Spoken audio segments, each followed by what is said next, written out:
Now it's time for a brief history of the United States of America. Hi, boys and girls, ready to get started? Once upon a time, there were these people in Europe called pilgrims, and they were afraid of being persecuted. So they all got in a boat and sailed to the New World where they wouldn't have to be scared ever again. Oh, I'm so relaxed. I feel so much safer. But as soon as they arrived, they were greeted by savages, and they got scared all over again. So they killed them all. Now, you'd think wiping out a race of people would calm them down, but no. Instead, they started getting frightened of each other. Witch! So they burned witches.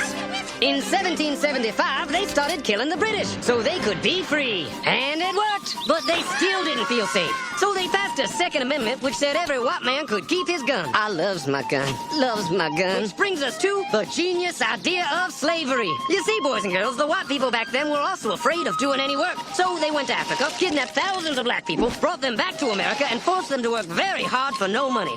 And I don't mean no money like I work at Walmart and make no money. I mean $0. Nothing. Not a zip. Doing it that way made the USA the richest country in the world.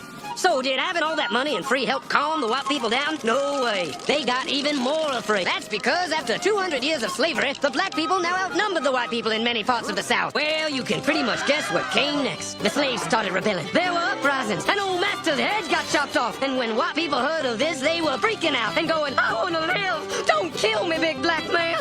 Well, just in the nick of time came Samuel Colt, who in 1836 invented the first weapon ever that could be fired over and over without having to reload. And all the southern whites were like, yeehaw! But it was too late. The North soon won the Civil War and the slaves were freed. Yep, they were free now to go chop all the old masters' heads off. And everybody was like, oh no, we're gonna die. But the freed slaves took no revenge. They just wanted to live in peace. But you couldn't convince the white people of this. So they formed the Ku Klux Klan. And in 1871, the same year the Klan became an illegal terrorist organization, another group was founded, the National Rifle Association. Soon politicians passed one of the first gun laws, making it illegal for any black person to own one.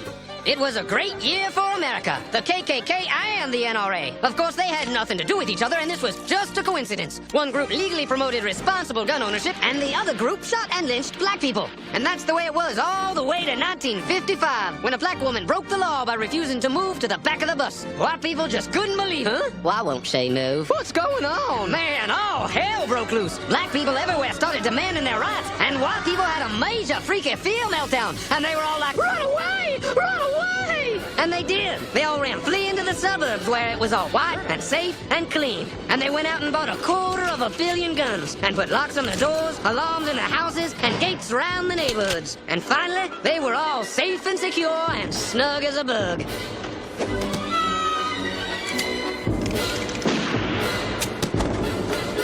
And everyone lived happily ever after.